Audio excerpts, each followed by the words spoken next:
What is going on, YouTube? It is your boy, Faithful to God. And today we are going to be discussing the Richard Katz deception 1 year later, the birthday of our friendly secret scholar, Richard Katz. And I am joined by Abu. Abu, say hello to the audience if you could. Thanks for sending me the link. Thanks for letting me in. All right. I'm looking forward to discussing this. As you may know, this is a subject I find fun to discuss. Indeed, indeed. So, without further ado, we're going to just go right into it. I think anyone who has been following this channel for the past year or so would know about the Richard Cat incident. But for those who may not know, Abu, if you could you give people a brief overlay of what the Richard Katz deception or Richard Katz fiasco was about? Sure. The super short explanation is that we were trying to have a discussion with proponents of the claim that Hebrew appears on the pews at First African Baptist Church in Savannah, Georgia. There was a number of people claiming that there's Hebrew on those pews, and I was open to the possibility, but I was trying to discuss methodology with people because nobody was demonstrating it; they were just sort of asserting it. And Kelly Richardson, eventually, the discussion drew in Kelly Richardson, and then his cousin Will Brown joined. And rather than like present a reading, what they did was they invoked a scholar, a real flesh and blood scholar named David Bunis.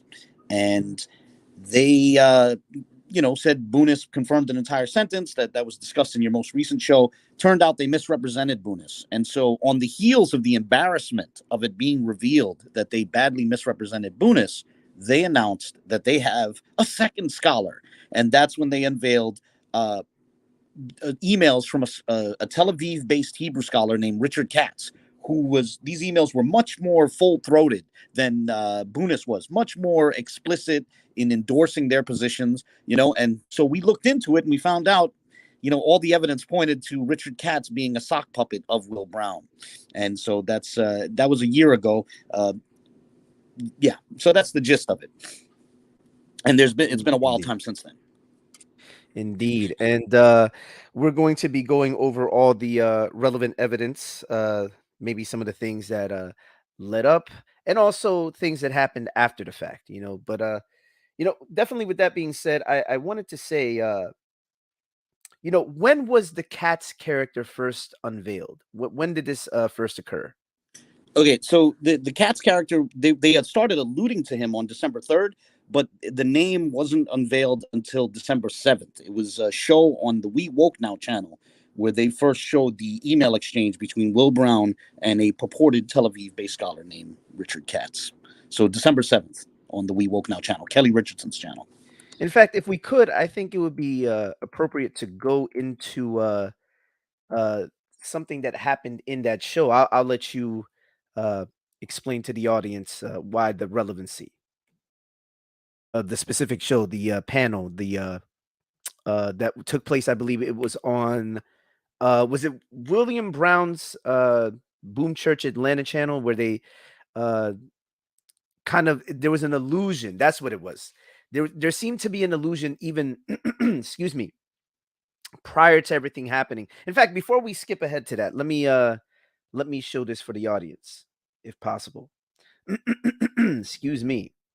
So, if we can, we'll go ahead and just show this real quick. So, this was the email correspondence that took place between the professor, the relevant professor, the actual professor, uh, Bunis, and yourself and Will Brown, and this took place on. Let's see. I think you're going to show an email from December 3rd. Yes. Okay. Yes. So this is what's significant here. It was on December 3rd that we first started to reveal the first videos. There were multiple videos, but the first videos revealing that Bunis had been misrepresented by Brown dropped on December 3rd. And it was on December 3rd that Brown started hinting that he had a second scholar, that he's not just relying on Bunis. And then it was also on December 3rd, as you see highlighted there, where David Bunis sent an email both to me and to Will Brown saying that Brown had misrepresented him. You can see that about 3 lines from the bottom, I think. Whatever the case, And so all that happened on December 3rd, and that's why I would say that even though Katz was unveiled on December 7th, the sock puppet was created on December 3rd, and therefore this is the first anniversary of the birth of the Katz sock puppet. And that's why you see in the live chat 93 saying happy birthday to Katz. Indeed, indeed. You know, if we can, let's kind of go into this this incident right here segues into the Richard Katz deception. So this was basically when they had misrepresented the relevant scholar David Bunis, right? And David Bunis was on record saying that he did not endorse Benaiah Israel or Will Brown's assertion about, take a grasp of Yah Israel with a bass voice, which is what we talked about in the previous video that we did that dealt with David Bunis and the whole David Bunis fiasco. So correct me if I'm wrong, but didn't it seem like this somehow, in some capacity, influence, perhaps because this was this kind of controversy with David Bunis was kind of taking place before December the 3rd. It seems that Will Brown used this in some capacity as a springboard, right? Or at the very least, even before this incident, he already had allusions to this idea of introducing secret scholars into the mix, right? Even during the time before the David Bunis controversy was exposed for what it was, right? It seems like there were already allusions to this. And I think we're going to show this in the clip that I'm about to play. Yeah, it's a good point. Yeah. So But if you yeah, could, so can you kind of give the audience a little bit of a insight into this, because this is something that you and I have talked about off air. Can you kind of give them a little bit of insight? Something that they could be looking towards when we actually play this clip, something that they should be looking out for. Yeah, sure. So basically, as I said, I take the position that the sock puppet was created on the 3rd, but as you alluded to, and shout out to Sister Cherry. Sister Cherry is she's the only person to bring this out in a video, so we're coming in second here. It can be argued that I'm wrong, that maybe the sock puppet was created before December 3rd. Maybe Will Brown was thinking about this even before the Bunis thing hit the fan, so to speak. So what you'll see is he's going to show a clip. Faithful's about to show a clip of during the infamous Boom Church panel discussion, which happened on November 22nd. They introduced he shows a Facebook correspondence that he had with someone anonymous. He said he couldn't reveal the identity of the person he was corresponding with, right? Some sort of grad student who studies Hebrew or something like that. And he says explicitly that this was like a student at Tel Aviv University. And he said he couldn't share his name because he's in politics, right? So we already have not so much the secret scholar, but the secret grad student. And he's going to discuss it here, and he explicitly says that he was conversing with an anonymous student at Tel Aviv University and asking him to put him in contact with his professor. Go ahead. So what I did was, I have some relationships with some Messianic Ashkenazi Jews in Israel. So I knew that, okay, regardless of what Kelly presents, it's not going to be factual. It's not going to be factual to them because they feel as though you got to have some form of PhD or be a part of the who's who or considered a scholar. So when you know how they think, as Minister Jacoba and all the rest of you was talking about, I knew that that wasn't going to be enough. That we have to have some form of per se validation regarding the pews, regardless of what any of us put out. So I just reached out to a brother that I know who's a student at Tel Aviv University, because I knew that we needed to get this. So I inboxed him on Facebook. I blurred his name because of the fact that I don't want people harassing him. Plus he's involved in politics in Israel. So I asked him, I say, listen, do you know anybody at the school or whatnot that can, decipher this, look at it or whatnot. And, he responded back to me.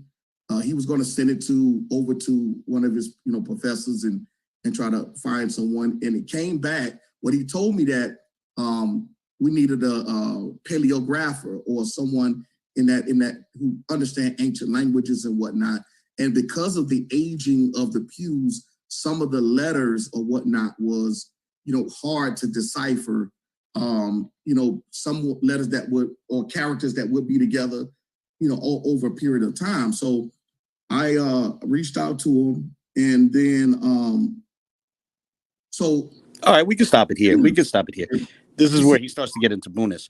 But the point is, just wanted to show that it's interesting that way back on November 22nd, this is before they even unveiled Bunis. He was about to unveil Bunis, but he was already, I'm not going to say it was a fake student, but a secret student in a way that strains credulity. Like, did you get that feeling where it's like, this is a student, but I can't reveal his identity because he's in politics?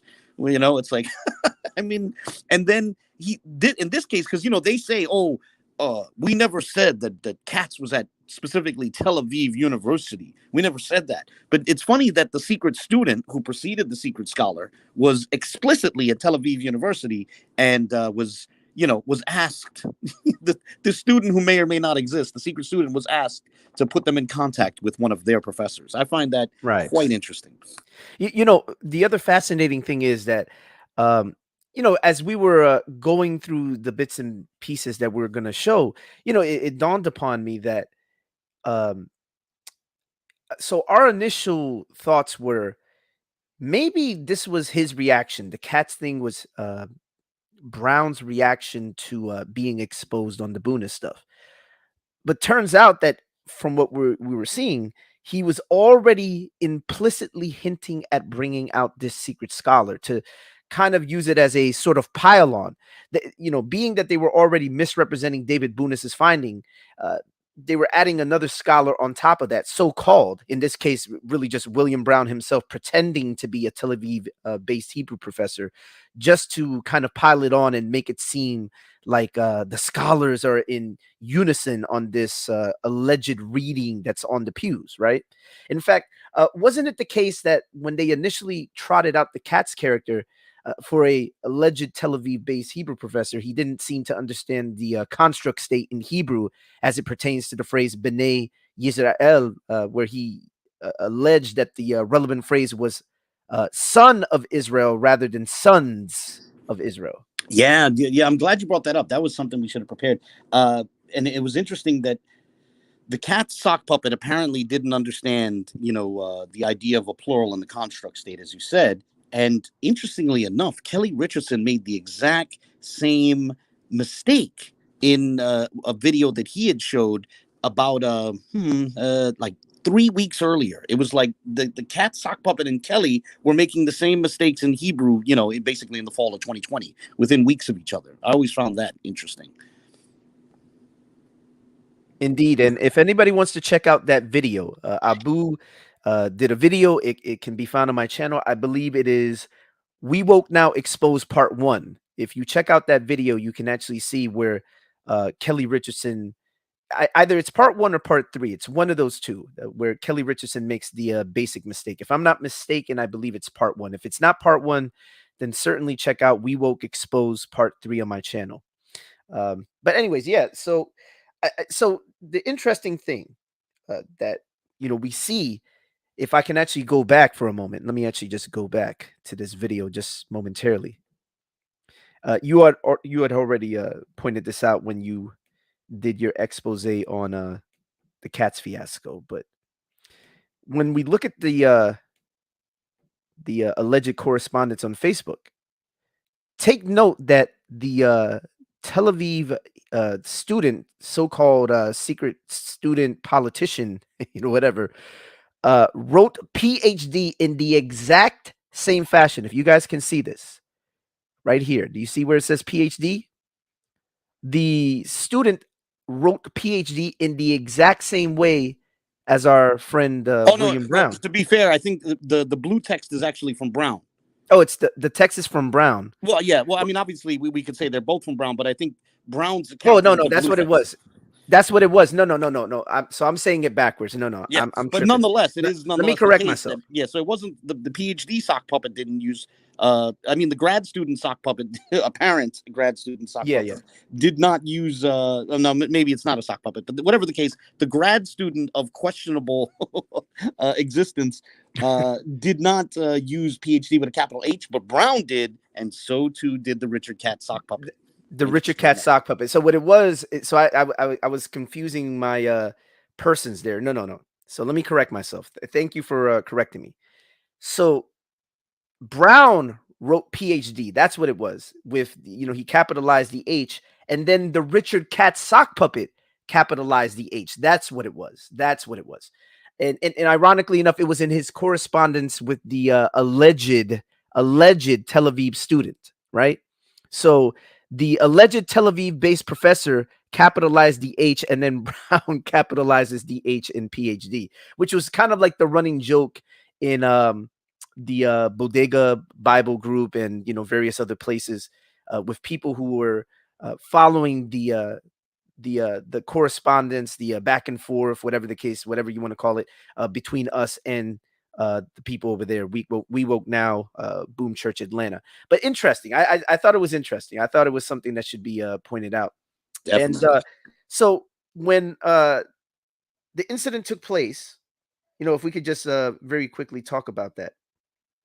At first, you were a little skeptical, right? When I think I proposed the because we were both thinking about it, right? We were like, let's try to find some information on Katz. Let's see if we could reach out to him because we had already experienced the deception with the Bunis stuff, right? From their end, where they misrepresented David Bunis. So we were under the impression that they were misrepresenting another scholar, right?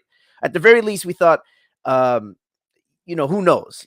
They very well could have manipulated the conversation in such a way where they could have made the scholar say something that he, or agree to something that potentially he didn't agree to, right? At first, initially. But then the more I thought about it, I was like, there's something about that scholar, like his writing style, like things about like not, it wasn't so much the writing style, just there was something fishy. And I was like, Well, I remember the way it went down. The way I remember it is you were the first to go look for him because I remember I was saying at the time I'm a little busy also, so maybe I'll try and track him down and contact him later. And you went ahead and tried to find him, and that's when you came back and said that what if this is a fake scholar? And I was like, no. And that's when you hit me with the fact that you couldn't find him on Google. You looked around, and I was like, yeah, let me see. And then I looked, and sure enough, I couldn't find him either. And the more I looked, the more we looked, it started to become more and more alarming. Indeed. And the thing was, after that, when we started bringing out the information, anyone wants to look at how we came about discovering that it was really William Brown, they can check out the Richard Katz deception video from, I believe it was, what was that, December 20th, December 20th of 2020, if I'm not mistaken. Well, yeah, December 20th is when we dropped our when we Right. dropped the videos finally exposing that Katz was a sock puppet. So there were about 13 days between when they revealed Katz and when we we started looking into it, and then 13 days later on the 20th is when we dropped the videos bringing out the truth about Katz. Right. If we could do something, I wanted to show the just because I believe that this was one of the images that showed on December the 3rd. If we could just go back to that just for a moment. So this is from Will Brown. If you could go over this. Let me see what you got here. Briefly. Yes. So this was shown on December 7th on Kelly Richardson's channel on We Woke Now. If you go to his video from December 7th, this is when they first unveiled the Katz, the correspondence between Brown and Katz. And what's significant about it is this shows that the correspondence started on December 3rd. That's why I say that the sock puppet was probably created on December 3rd. Interestingly enough, it's less than 2 hours after Bunis sent his email saying that Brown had misrepresented him. You'll notice it's like 1:50 p.m. Eastern, or 1:30 p.m. Eastern Standard Time, and Bunis had sent to his message 11:50 a.m. less than 2 hours earlier, basically like an hour and 40 minutes or something like that. earlier than that. So the email correspondence started like less than 2 hours after Bunis had said he was misrepresented. So yeah, that's just an interesting piece of evidence to show that when the Katz correspondences began, at least Right. according to the timestamps and the emails they showed in their video. Indeed. Indeed. So, what I wanted to kind of get into, obviously, since we're on this topic, and a lot of things have happened in between then and now. So, when the initial evidence was put forth, it seemed to be the case that they were perturbed by this, right? There was a lot of you know there were some things that happened, right? There were some things that happened. I'll let you get into it. Let the audience know some of the things that you kind of observed. So when we first dropped the video, uh, you know, our good friend the doctor, could we get into that momentarily? Where it seemed to be the case that at first he seemed a bit willing to fess up Oh to yeah. You're talking about yes, the good doctor, Kelly Richardson. I forgot yeah. about this. Yes. Yeah, there was a couple of things that showed me that maybe he was having second thoughts, both before we dropped our video and after. So I don't know what you're gonna show. Are you gonna show what happened before, like our text messages before he dropped the video? Oh Well, no, this is after. Okay. we could show his, but in fact, since you mentioned it, actually, since you did mention it, let's actually look at our correspondence. So Yeah, this well, was the you're lead getting up, that. I'll right? set it up. So Yeah. again, the Katz was unveiled on the 7th of December, and then there was like a 13-day period where we looked into it, and then on the 20th we dropped our video. Now it was somewhere, I forget the exact date, but it was somewhere around the 16th or something like that. We were pretty convinced the Katz didn't exist. I forget the exact date, but on the 16th or the 17th, Kelly Richardson had commented on one of Faithful's videos, so I was able to correspond directly with Kelly Richardson. We had a little bit of back and forth, and he since deleted that comment. But so what I did is I wrote to Kelly Richardson, asking him about Katz's credentials. Essentially, it's like I said, by the way, what university does Katz work at again? I was asking him these kinds of questions, and then almost This is immediately the relevant after that, correspondence, right? Just wanted yes, to make sure. that's it. Yes. So almost immediately after I asked him that, he set the video to private. Now, eventually he took it off of private, made it public again. But on December 17th, he set it to private. So what we're showing here is the correspondence that I had with Faithful via text message. On December 17th, I wrote, did Kelly Richardson take down his Crafty Council video? And you go, which one? Which one? The one with Katz? So if you could scroll down a little bit. And I put the big one. Yeah, Yes. Katz. Are you able to scroll down? Yes. And you said, let me check. And you said, he's changed the name. It's got to be the Pews. And I said, the Katz segment is still on Major's channel. Go ahead. Let's go to the next page. What's going on is here in real time, we were noticing that the video had gone private right after I had asked. And so, yeah, there's even a screenshot that shows that his video was private. I had the direct link and it was private. And, you yourself, Faithful himself was saying it seems to be gone. I can't find it in my watch videos. And that was interesting. It's something to keep in mind. We mentioned this back on the 4th of July show. There was a show called The Good Doctor's Bad Medicine. I think he spooked about something. Yeah, on Faithful's channel. And so we had alluded to this because we've never discussed this before, that, the discussion that we had on the 17th, when right after, look, let's see, it says, I'm going to mention it. I'm going to say at present, the video is curiously set to private. And you said, I think Richardson may be in on it. Scroll down. And I said, or he just found out maybe Brown dropped the bomb on him. So at this time, I was proposing that maybe Kelly didn't know that the Katz didn't exist. If you could jump to the next one. And, so this is our discussion in real time when he set the video to private. I think it shows like him second guessing it. And I put, so I'm, yeah, okay, you were going to record the relevant segments from the Katz portion that Major still has up. Interesting, though. And you write, fascinating how you messaged Richardson. Yeah, this is Faithful touching on what I had just said about the scholar's credentials, and the video goes private. Yeah, exactly. I think something. And so let's see. Let's scroll down. Perhaps to further hide the relevant email.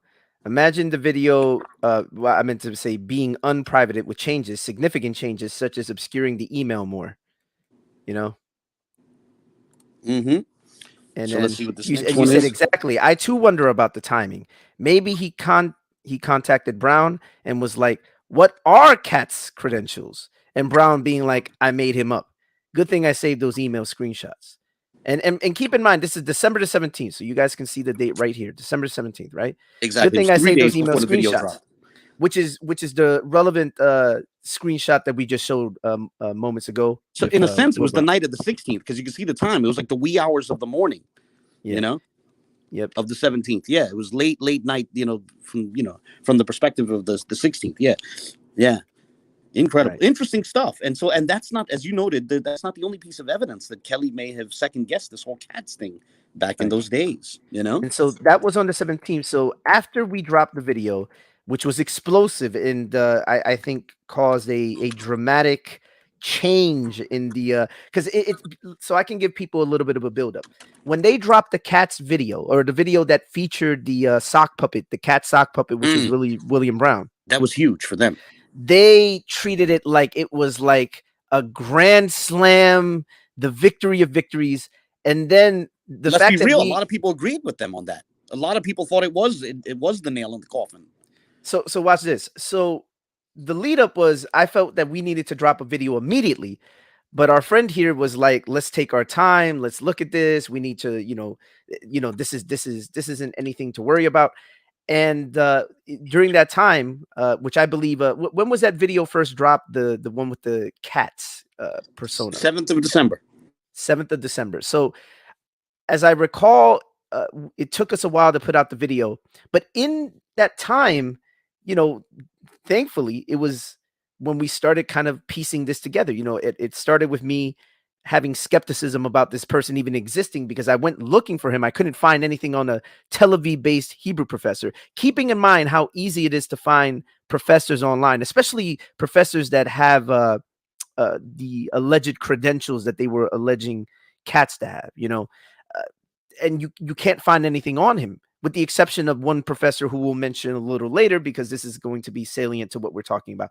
And then eventually, when the video drops on our end, utter silence from their end, right, for a few days. It seemed to really shake them up. So with that being said, this was Kelly Richardson on December the 21st, 2020.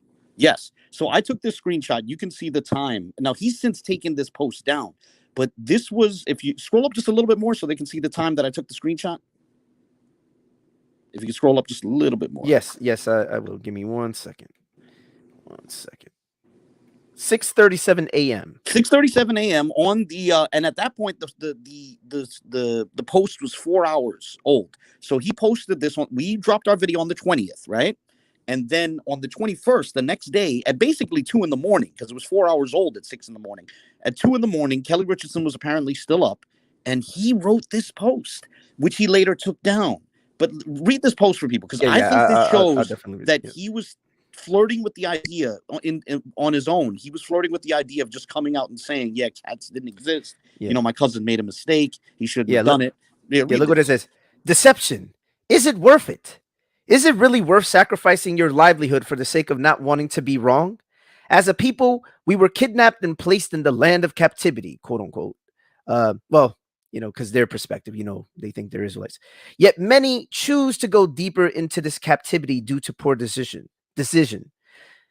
There's nothing wrong with admitting you're wrong. I've never had a problem with doing so. When it's all said and done, is it really worth it? I will elaborate more about this over the next couple of days. Yeah. So again, this came mere hours after the videos exposing Katz came out. I wonder what anyone thinks that's referring to, Now, could it be possible that he was theoretically, could he have been a bit upset at what his cousin did? Could that be the case? I mean, it very well that's could possible. be. That's what I'm saying. You see a parallel here with our text messages from the 17th. So there's from the 21st and also on the 17th, there's these hints that maybe he asked his cousin about Katz, and Brown dropped the bomb on him and said, yeah, I made him up. In a private conversation they may have had, and he might have been like, oh man, we got to admit this, But unfortunately, if that happened, for whatever reason, he still decided to circle the wagons and try to defend his cousin.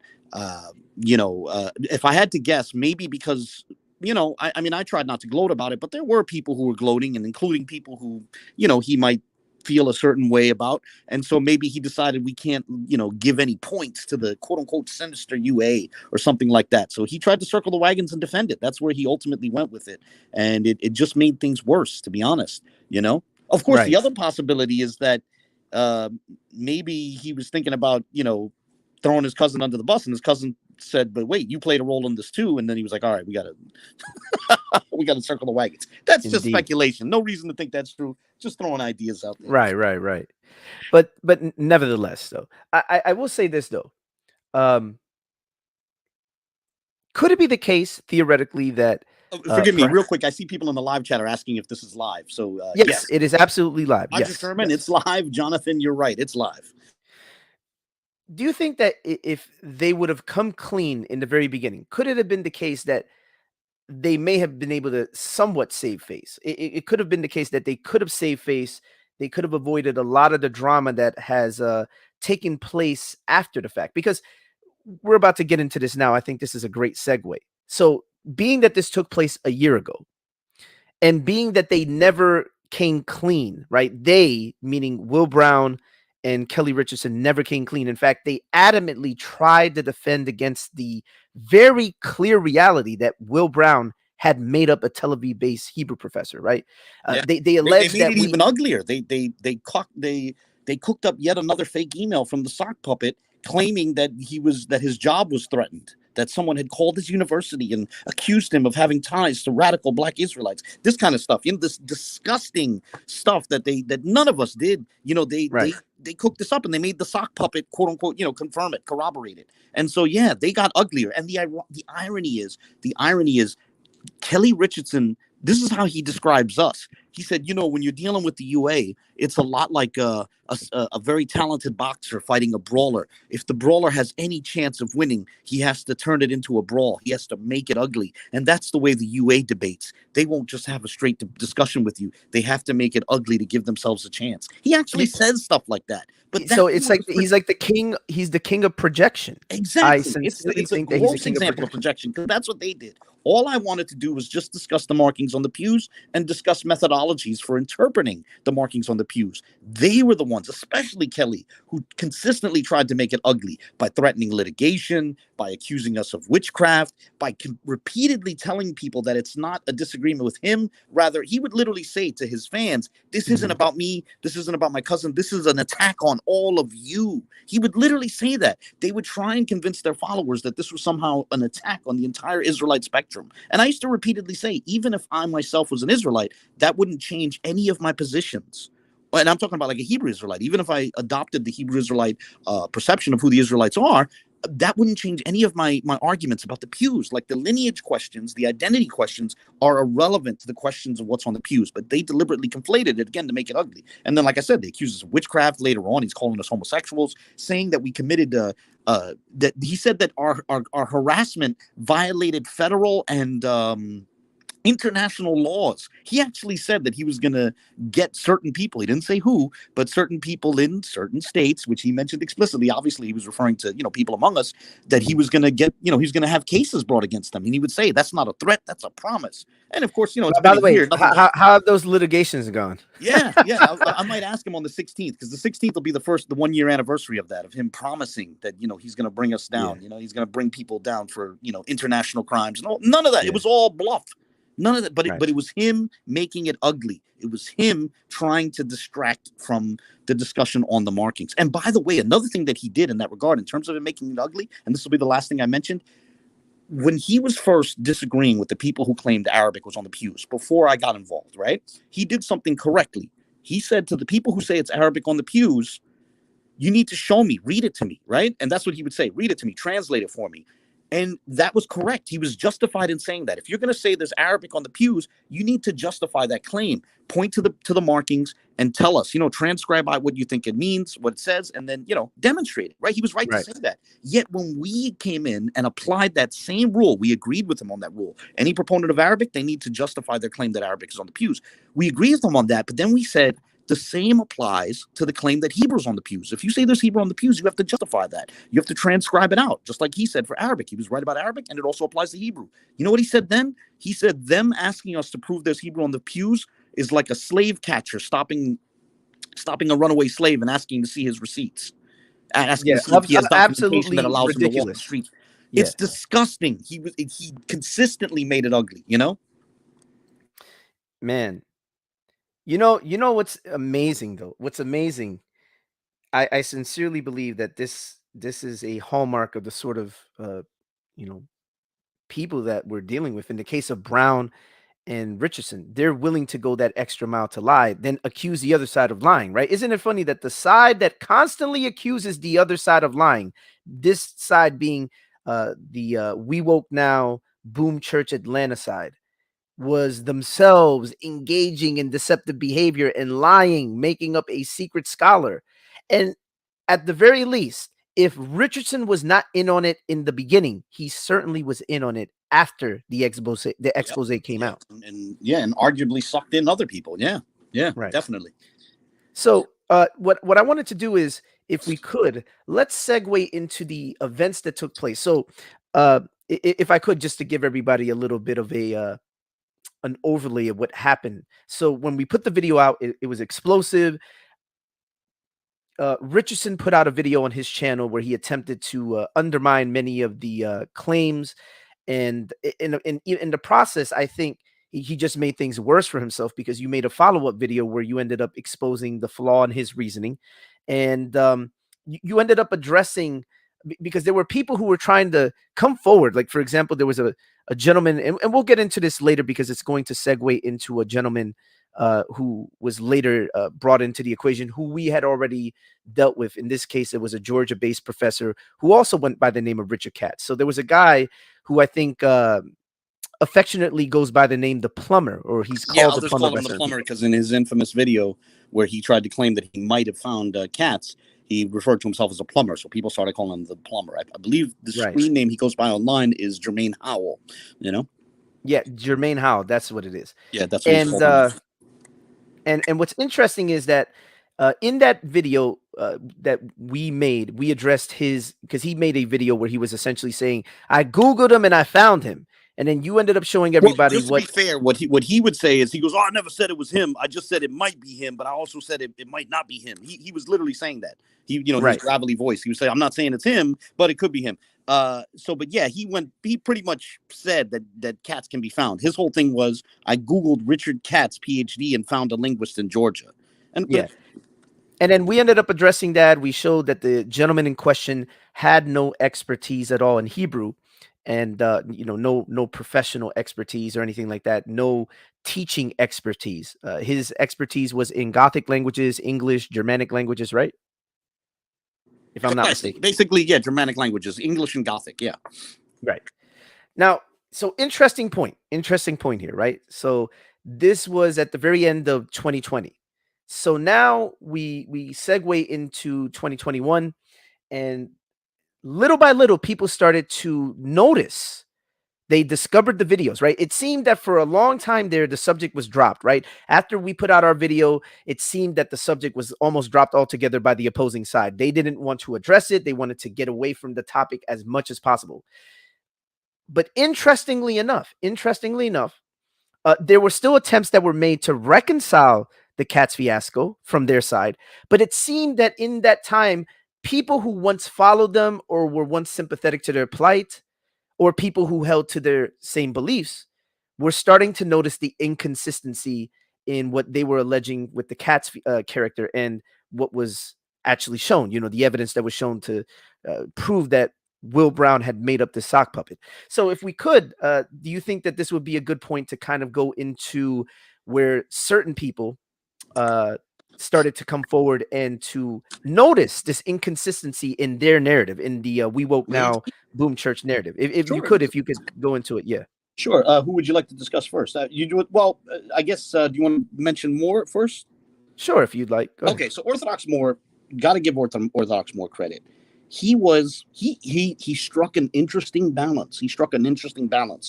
He was skeptical from the jump, and he made his skepticism clear. I remember right after our video dropped, he did a show with Kevin G and G-Con, and as the youth say, shout out to all three of them: Orthodox Moore, G-Con, Kevin G. They did a discussion, the three of them, and Moore made very clear that he was skeptical right off the bat. But I think he had an authentic and sincere sense of charity towards Will Brown, and we both try to be charitable with everyone that we deal with. But I think, Moore had a deeper concern for Will Brown. And so he tried to really strike this balance where he tried to make it as fair as possible for Will Brown. And he said, I'm not going to say that Katz doesn't exist. This is what he initially was saying. And he said, I'm going to give Will Brown a way out. He doesn't have to bring the professor forward. Just show his work, just show his scholarship. And I thought that was fair. Like, people were saying, Right. You got to get him on the phone. You got to bring him on a live. I didn't think any of that was necessary. And honestly, all I wanted to see was the argument that Katz allegedly put forward.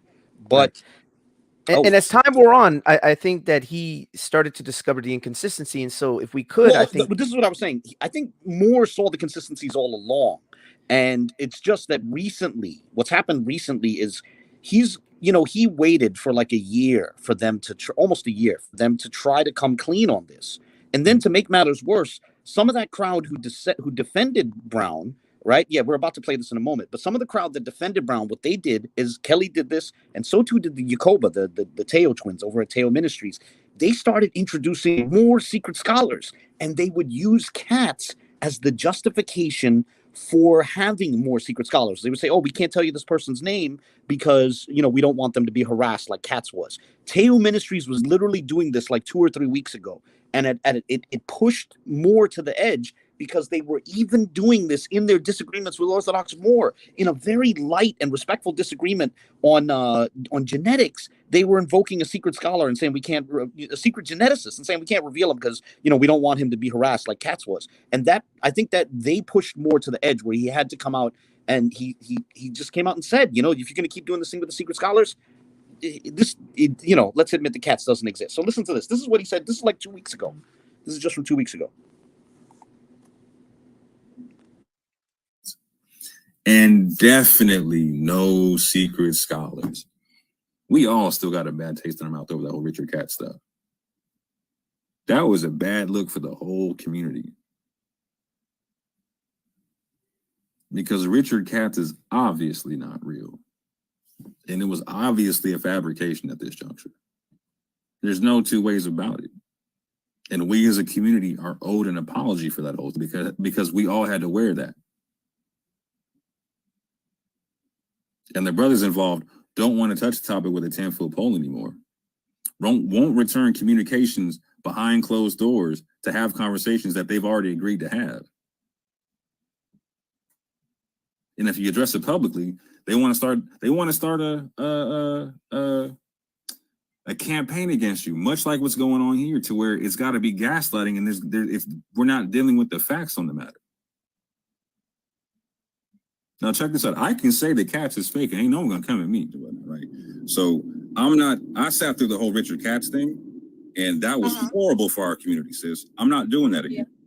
Yeah. We all wore egg on our face for that one, right? So that's what I'm saying. I'm not letting hold on real quick. So hold on. So I'm not letting people run amok in the public anymore and act like, no, it's not going to get checked. It's fun to get checked. Sis. And again, I'm gonna get ready to do something private where all of us can talk, because we got to iron these differences out, especially with the Katz. The Katz thing pissed me off more than anybody, and I think that needs to be addressed as well. Right, because the same situation is happening. Like, so if I try to, like, if people, not me, ain't no one coming at me crazy. So if people try to address the Katz thing, they're gonna go, oh, well, you're supporting a boo and blah blah blah. That's why I said, check this out. If a boo's the bad guy, I'm way worse than a boo, because I took harder stances than a boo took. Yeah. And I'm going to continue to, because this is my community. You feel what I'm saying? We need to be held accountable. We need to hold each other accountable. Interesting, huh? I'm sure you have some things to say about that. First off, let me just say credit to Orthodox Moore.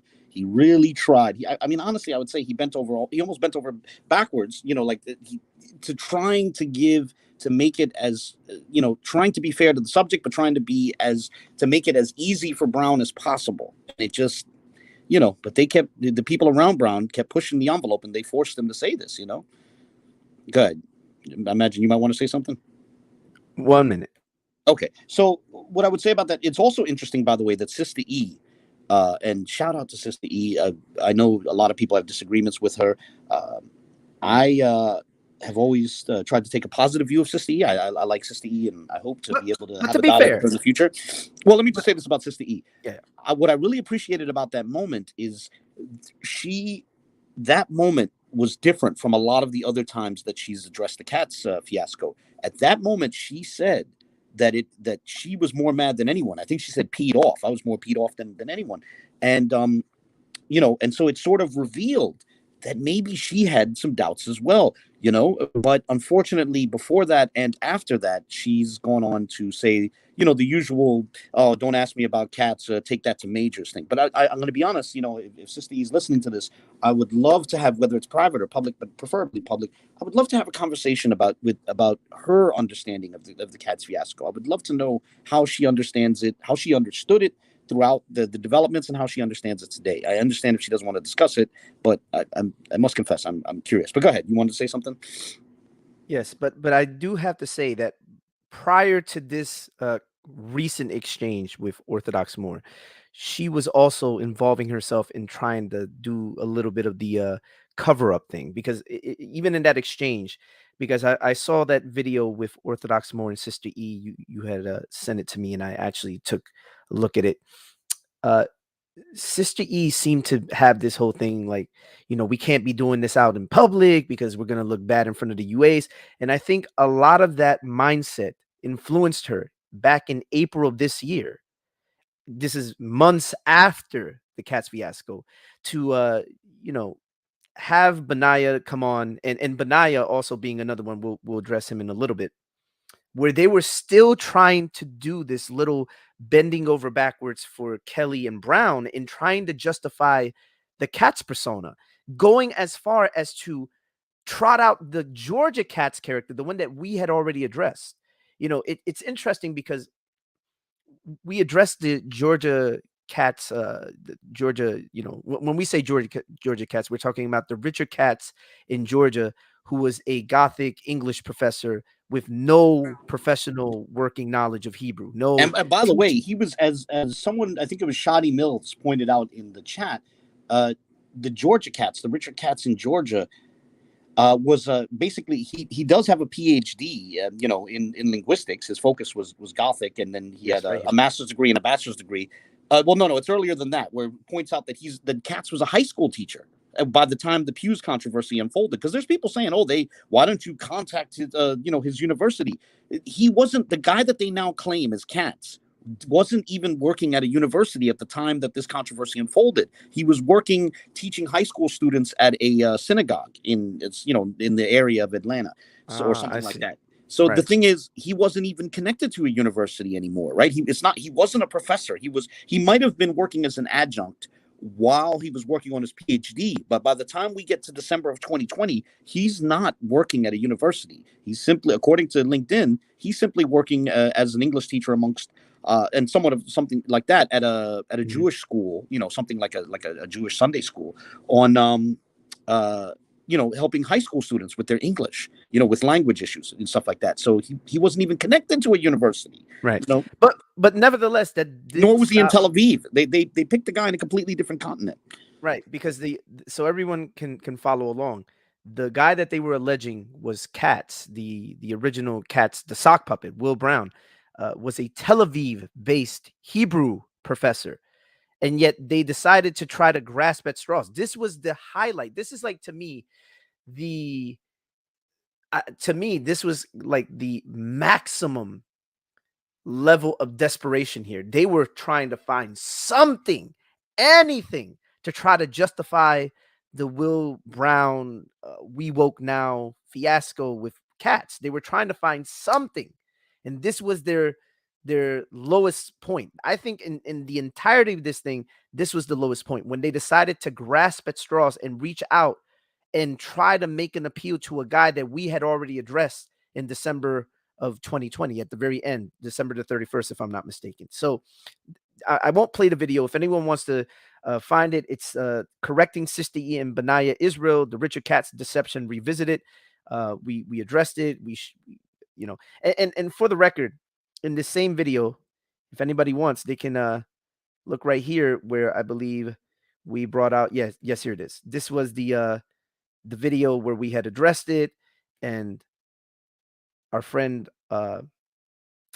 Abu showed the LinkedIn of the relevant professor that he had no working expertise in Hebrew, as you can see right there. So we had immediately, exposed this before they ever decided to make an appeal. But nevertheless, it showed how shallow and how desperate they were to find anything to try to justify this.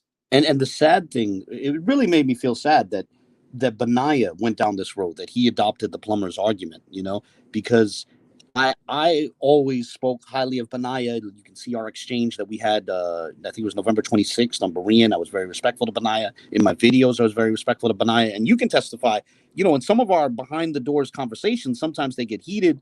Sometimes people, speak harshly. I spoke very highly of Benaiah behind closed doors in our private conversations with different apologists, and so it saddened me to see Benaiah go down this road, and it's disappointing. And so what I've been saying is that it's my sincere hope that Benaiah did that because he was sincerely deceived. I really hope it wasn't the case that he himself was consciously defending a deception, but it was troubling, and it made me, And if I could just chime in, and I sincerely hope that the same is true for Sister E, that when we put out our video, I imagine that somebody showed her the video and perhaps maybe it caused her to react. Maybe that's when because she said that she was the angriest, but clearly that anger had not transitioned into anything leading up to, at the very least, as April of 2021, this year.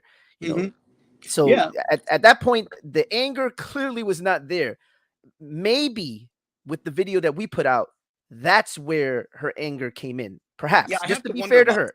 Yeah, I imagine it's at least possible, because I like Sister E. I don't want to accuse her of anything nefarious. I do think it's possible that she's been on an emotional roller coaster, for this whole thing, when she's thought about it. Like, at certain points, she'll think about it and see it's obviously false, and she'll be angry. And then, people she sincerely trusts will tell her it's different, and she's willing to defer to them. And, I have to say that amongst that crowd of, Kelly Richardson, Will Brown, even the Teo twins, they engage in a lot of emotional manipulation where they try and convince people that every disagreement is an attack on your identity, on you, if you're an Israelite, on your identity claims, on the whole community. For disagreeing with them specifically. Yeah, exactly. And so she may have been a victim of their manipulation. That's a possibility. And by the way, this is something I would say for all Christian apologists. It's one of the reasons we have to step carefully and try to be gentle with people, because, anytime we show rage or aggression or anything like that, they're going to spin it in light of the emotional manipulation that this is all intended with malice. And that's why we need to be careful in how we go about doing this. Yes, because now if I could, though, they're depicting every step that we take, every disagreement, as being laced with malice, when really it isn't. Especially, you know what I mean? Right. Like, I had no ill will towards Kelly Richardson when we started this. I did not, I spoke very charitably, and as you know, we had private conversations before you put the videos up, where where I would say, like, let's take this very professionally, let's, academically, let's plead, you know what I mean? Right. Now, if we could, though, just to kind of move things along for the sake of time. Yes, sir. What I wanted to do is I wanted to show Benaiah's, I believe this was on YouTube. Was it YouTube or Facebook? Facebook. His Facebook post from July. His Facebook post from July. In fact, if we could, so we'll do it two-folded a bit. So there was a gentleman named Issachar. If we could, there was another. Oh yeah, Issachar. Yeah, let's discuss Issachar. So can I set it up? Go ahead. Okay, good. sure. I'm sorry. I didn't mean to interrupt you. Go ahead. Yeah. So if I could, Issachar was a gentleman he's a Hebrew Israelite, and yet he was skeptical about the pews thing, right? And he found Abu's videos. He found the very videos that he had put out on this whole incident. I mean, going all the way back, dealing with the Solitreo stuff, with the Bunis stuff, all the way to the Richard Katz stuff, right? And he became highly skeptical. If he wasn't already he was already skeptical, but he became, let me correct how I say this. He was already skeptical, and it made him even more skeptical. So he started to broadcast Abu's videos in his live streams. And this caused a beef between him and We Woke Now, right? Where We Woke Now, Kelly Richardson ended up making slander videos against him, accusing him of being an agent. And somewhere in the middle of that, Benaiah got involved, right? if I'm not mistaken, where he or not that he got involved, perhaps he offered his 2 pennies, right? And he made this post on Facebook around the same time, right? And he basically was still angling for the Richard Katz stuff, right? So if you see it right here, he says, in short, according to Reverend according to well, actually, we could read the whole thing, but Yeah, no, for just the the sake of highlighted time, portions is good. yeah. If you So zoom out a little bit, I can be able to read it because I can see it on the. he on my says, in computer. short, the old Reb said they be Hebrews. They're Israelites. The only problem, there are those who want to silence the voice of First African Baptist Church forefathers. Instead, these others assembled to reinvent First African Baptist Church's history. The others consisted of members of the Catholic Church, the number one persecutor of the House of Judah Inquisition, along with Christian apologists. They began by launching attacks against those who confirmed Hebrew written on the pews at First African Baptist Church. These attacks included one, calling David Bunis's place of employment and telling administration their professor was working with radical Black Hebrew Israelites, which absolute lie. That is an right. absolute lie. They have no evidence for it. It's an Right. absolute lie. And shame then number on Benaiah. two, right, shame on him. Number two, the same group implemented an identical attack on another professor called Richard Katz, who was invented by William Brown. This was William Brown's sock puppet. The group later created an email scandal claiming Dr. Katz didn't exist. And then four, the group's lessons and ideology are now promoted on Issachar's platform. So it seemed to be the case that Benaiah was still trying to bend over backwards for Will Brown and We Woke Now. And perhaps it could be the case, to be fair, it could be the case that Benaiah is thoroughly convinced and he actually believes that they're right and that everyone else is wrong. But that's the most charitable thing we can say. Yeah, maybe he's just been deceived at best. But at worst, if he's not, if he's being completely deceptive, then this speaks volumes to the lengths that he's willing to go to. I mean, if it means misrepresenting the other side, lying, or defending lies, then this is a hallmark of just how low he's willing to stoop. But to be charitable, let's just assume, for the sake of argument, that he's doing this under just gullibility, complete gullibility. But nevertheless, if we could, I think. Yeah, I just want to say real quick about this. It's funny that this was in July, because when Benaiah did that show on Sister E's channel where he endorsed the plumber's argument, the claim that Georgia Katz is the Katz who wrote the emails, that was in April. So in July, after Issachar visited the subject, he was still basically taking that line. Benaiah was, and then he's trying to, he joined the crowd that was trying to malign Issachar. There were people calling him an agent and all that. But go ahead. Yeah, these are comments on Issachar's video. Issachar had a video, which you can find on his channel. The channel is simply called Issachar. And he had a show called A Playbook That Plays with the Truth. It's from July 2nd of this year. And it's a very good video. Maybe I'll put the link in the... And by the way, the reason that he uses that a playbook is because Kelly Richardson has the habit of labeling a lot of his live streams like playbook, exposing so-and-so, or playbook something. And it'll be like some video where he seemingly goes over his own wacky assertions about the whatever side he's disagreeing with that week. But nevertheless, Issachar, being a man who is, I believe, trying to be as objective and honest as possible in dealing with the subject of the pews, looked over the videos that Abu made, and despite the fact that both you and he have ideological differences in other areas, he nevertheless saw the worth in the arguments. He saw that they were valid, strong arguments against the pews, despite the fact that Issachar, is a Hebrew Israelite and you're not. And when he promoted the videos, obviously it enraged Kelly Richardson and others who were trying to get away from, the Katz thing and the Bunis thing resurfacing. Yeah. So, can I say one thing about Issachar? So Issachar is also, he's a critic of the Christian faith. And when he would discuss my arguments, he would say, this guy's a Christian, that guy's a Christian, so we don't agree with them on everything. And all of that is fair. I think that's the approach that both, the people who identify as Israelites, the people who, dialogue with them or are critical of them, on these various sides, everyone should take that approach, that rather than just waving off an argument because it came from someone who's quote unquote on the other side, look at the argument and judge the argument on its own merits. And Right. that's what Issachar was telling people to do. Is you don't have to agree with this guy's religion, right? Let's just look at the argument he's making here and Right. judge it on its own merits. He was cutting through emotional manipulation that Kelly and sadly even Benaiah. You saw Benaiah is bringing up the Inquisition and all that. Right. That's what Kelly Richardson and his crowd was doing. They, Now, if I could just chime in these are our here. persecutors.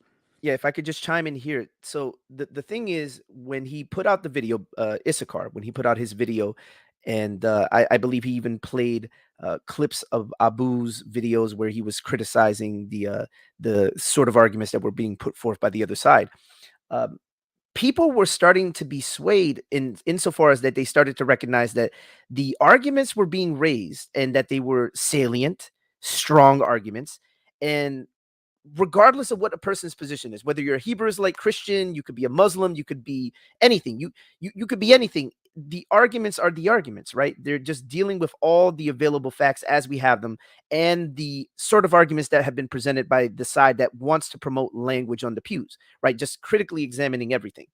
And it seemed to be the case that people from his side were being convinced, right? That they were being, when they objectively looked at everything, all the available evidence, including the Katz fiasco stuff, the Bunis fiasco stuff, they started to see the inconsistency of the opposing side. In this case, We Woke Now, Boom Church Atlanta. So as we can see the comments here where it says, when all this stuff was going down at the end of last year with the pews and the urban apologists also, I was following the crowd, and it was the actual drama of it all that made me fall back from all parties involved, because honestly, they were talking in a circle and none of it was edifying.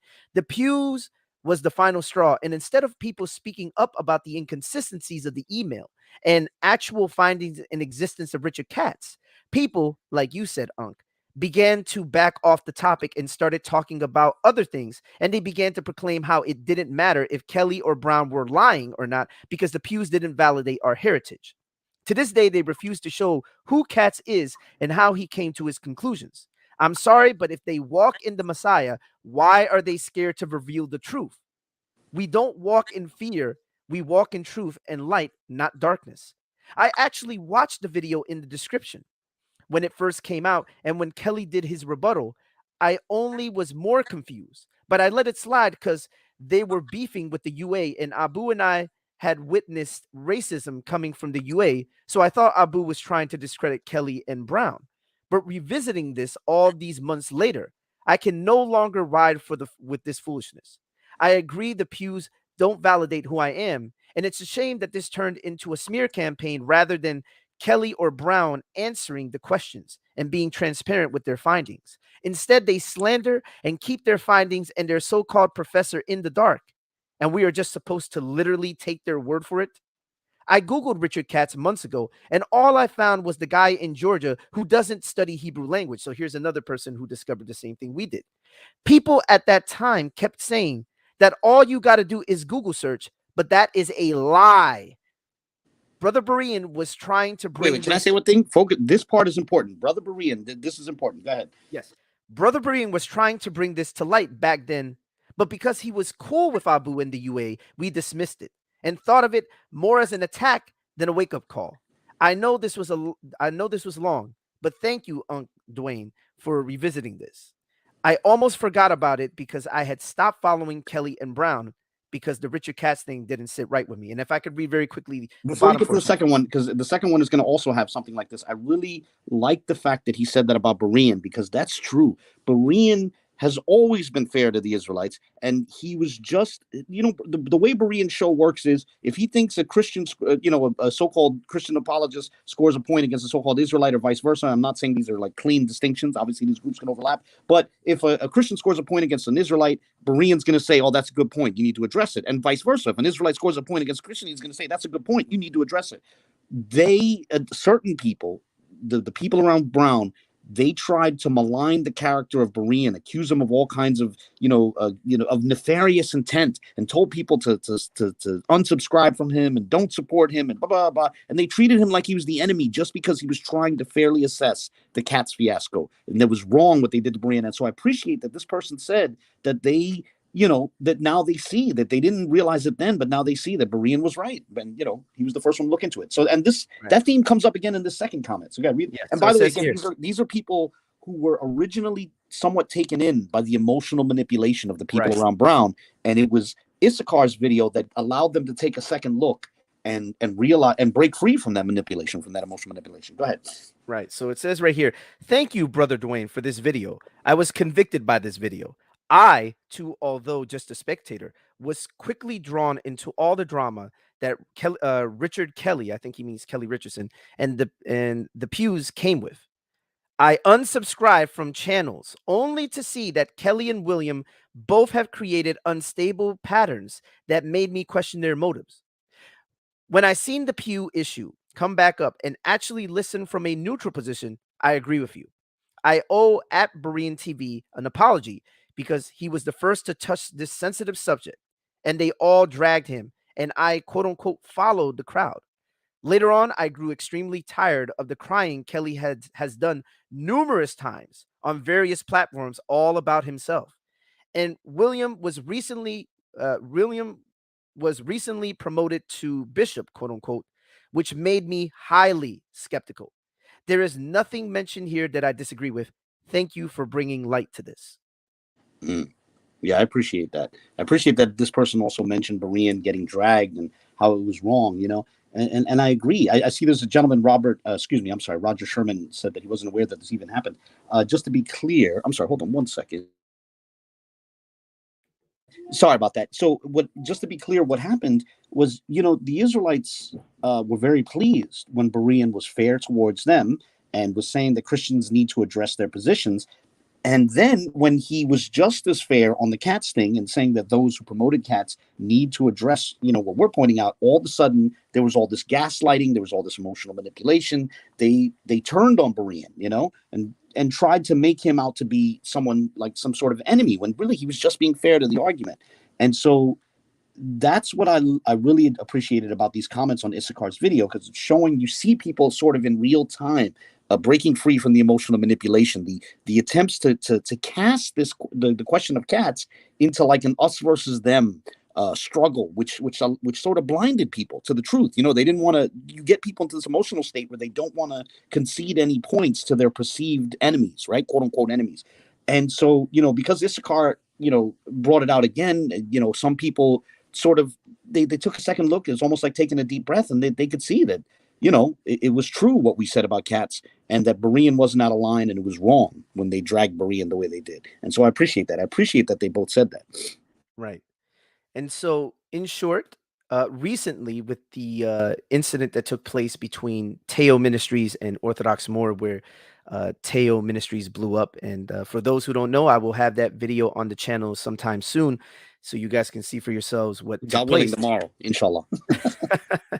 So interestingly enough, when that incident took place, Teo seemed to make recourse to the Katz thing, right? Where he was, and so for me, even now, and Teo again tried to drag Berean. He called Berean a snitch for giving a platform to people who disagreed with Teo on DNA. Like deep down inside, people like Teo Ministries and, you know, Kelly Richardson, they wanted they wanted Berean to censor people who brought up arguments that they couldn't deal with. That's really what they wanted. You know, Teo Ministries literally said, Berean allowed Abu to use his platform as a weapon against our community. How? I just politely bring up certain objections to certain people. There's never have I attacked an entire community. I disagree with a few people. And so the thing is, once again, they're playing the game now with the DNA, where Teo Ministries is trying to depict Berean as some sort of nefarious person. And it's disgusting. He literally called him a snitch. That's an exact quote. Yacoba but more importantly, more importantly, salient to the Katz thing, because you know, he's still making recourse to the lie that we had bullied Katz. And by the way, since we're on record now about this, if we had bullied Katz, right? This idea, first of all, the sock puppet, right? Yeah. The rig. I kid you not, man. To me, when they were willing to stoop that low, I mean, it boggles the mind, because we have all our correspondences during that period on WhatsApp. And we could literally show how we just found this utterly laughable. We could literally show our correspondence where we were like, wow, these guys are accusing us of you know, we were like flabbergasted by this. We can literally show in real time just how much these guys are lying. about this stuff, about the fact that we would, first of all, the fact that they were willing to put out a sock puppet and then accuse us of quote unquote bullying the sock puppet and calling his work when we couldn't even find the guy. We couldn't even find the university that he worked at. Yeah, exactly. He does. The sock puppet doesn't have We a called job. we called the imaginary place of work that we couldn't even find because we couldn't find any profiles on Richard Katz. Obviously, we didn't ATL. threaten the job of the sock puppet because fictional characters don't have jobs. Right. And so what's interesting is it was the same thing with Bunis, right? They accused us of bullying Bunis. That was a lie. And we showed the correspondence that took place. Even up until December the 13th, you were still having cordial correspondence. Mm-hmm. And this was after they had accused you of supposedly bullying Bunis, which is ridiculous. But well, it was baseless to begin with. They came up with that to shift attention away from the fact that they misrepresented Bunis. It was shown that they misrepresented Bunis. So they said, oh, Bunis was bullied. His job was threatened. No evidence whatsoever. They just made the claim. And then it begs the question. They did that to shift it away from Bunis. But if they're going to pretend like we harassed Bunis into changing his position, as I always say, why don't you show Bunis's position from before this alleged harassment, right? Surely you have the emails from before the alleged harassment, right? But they can't. And it's the same thing with Katz. They say we sent the sock puppet into hiding by harassing him, which is ridiculous. But the thing is, here's a similar related question. Katz allegedly found, and this I think this is very important. They claim that Katz, the Katz sock puppet, said he found the phrase B'nai Yisrael in Hebrew on one of the pews. Now, my thing is, why not show that pew? The fact that they've never shown the pew that has B'nai Yisrael on it shows that it was all a bluff. It's even if you didn't want to bring out your secret scholar, show the pew. And more specifically, although we had mentioned this earlier, the fact that a Hebrew professor, Tel Aviv-based Hebrew professor, didn't know about the construct state in Hebrew. Very similar to another gentleman, in this case, Kelly Richardson. And if anybody wants to check out that video, they could check it out. It is, I believe, We Woke Now Expose either part 1 or part 3. So whichever one of those it is in that video. But with that being said, seeing that no litigation was ever put forth, because obviously as if there was ever going to be any litigation, because one, these guys were lying, Woke Now and people Brown. forget Brown said that Katz himself was going to sue us. He said that. That's what he said on the night of the 20th. He wound up deleting that post as well. I think someone told him, like, come on, man, this is ridiculous, take that down. But yeah, Brown said that Katz was going to sue us. Katz was going to sue. So how are those litigations going there, my friend? Yeah. I don't know. I guess fictional characters also have fictional lawyers, and fictional lawyers can't file, literal court cases. Well, they could send them to fictional places, right? Yeah. So in the dreamlands, in the imaginary realm, maybe there's a court case. Imaginary realm, Yeah. But our imaginary doppelgangers are getting run through the ringer there in that court. Anyway. Exactly. But with that being said, I think it's time to wrap this one up. I want to thank you for coming on through, Abu. You've done a great job in this entire exchange dealing with the pews. And I imagine as this conversation, if it does continue moving forward, we could expect to see more videos from you on the topic. Yes, indeed. It's a fun subject and more to come. On that note, it was a fun conversation. So I just want to say happy birthday to the Katz sock puppet. It's his first birthday. He turned 1 today. And also, Merry Katzmas to everybody. That's right. And with that being said, I think this was a very nice present to kind of bring things up to date. And we would just say this for We Woke Now and Will Brown and even Benaiah. Please avoid this sort of thing. This is not making you guys look good. There are people on your side of the fence who are becoming turned off from what you guys are doing. So if you guys truly believe what you believe, I would hope that you would avoid this kind of thing, because I think it's only going to come back to bite you on the behind in the end. But needless to say, happy first birthday to Katz. And with that being said, God bless you all. I hope this has edified someone out there. And until next time, take care.